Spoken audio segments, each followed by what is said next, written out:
Hi, this is Carissa O'Brien. I'm at the National EMS Culture of Safety Strategy Conference in Arlington, Virginia, and I'm here with Sabina Braithwaite with the American College of Emergency Physicians. Welcome, Sabina. Thank you very much.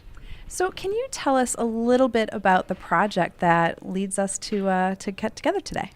Well, we're really excited about this project. It's a cooperative agreement with the National Highway Transportation Safety Administration as well as the EMS for Children group within the federal government. So we're working with our federal partners as a grantee in a cooperative project on this National EMS Culture of Safety strategy. And really the goal is to try to create an agenda type document and vision towards how do we make safety an integral part of EMS every day in the way we operate. So what is it that you're really hoping to achieve at the end of this day and a half of meetings? You've got some really smart folks together in a room. What are you hoping to achieve? Well, really, the agenda for this was set up by a steering committee that's made up of about almost 24 of the major EMS stakeholder groups.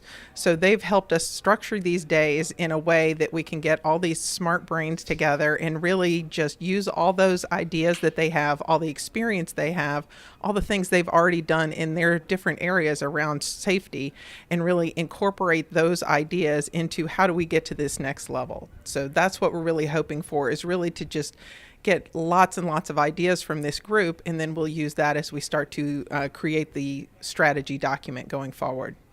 And you mentioned earlier something about, not wanting to just create a strategy of something that sits on a shelf. Can you tell us why it's so important to create sort of something a little bit more than that? Absolutely. One of the things we're really trying to emphasize at this meeting is that we're trying to stay at a pretty high level, a 30,000 foot level. There are lots of people that are in this room now that have tremendous expertise in specific sub areas: patient safety, provider safety, vehicle safety. And while those are incredibly important, we want to get at a bigger level than that overarches all of those things. So although we want to have a 30,000 foot strategy when we're done, we also need to be very mindful of the fact that, as Dawn Lundy, who's one of the steering committee members, said, it needs to work down at the 1 foot level too.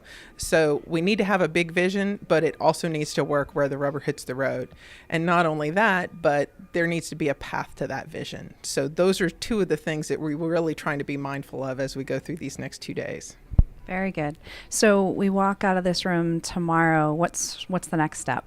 The next step is a whole lot of writing on the part of our contract group, which is Red Flash Group, that we're just privileged to work with. They've done a number of projects together with us as well as with our federal partners before, and they'll be writing up the first draft of the strategy document, which is due in August, so pretty quickly.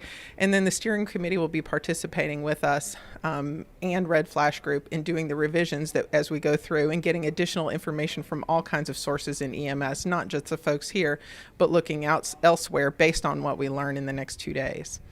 And is there a way for others to sort of get involved or provide their input? Is there some place that folks can kind of be keeping tabs on the project? Absolutely. There is a website. It's emscultureofsafety.org, and there are avenues there to contact people and to provide input to the steering committee through that avenue.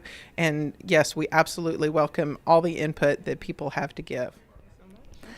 So again, this is Carissa O'Brien coming to you from the National EMS Culture of Safety Strategy Conference in Arlington, Virginia.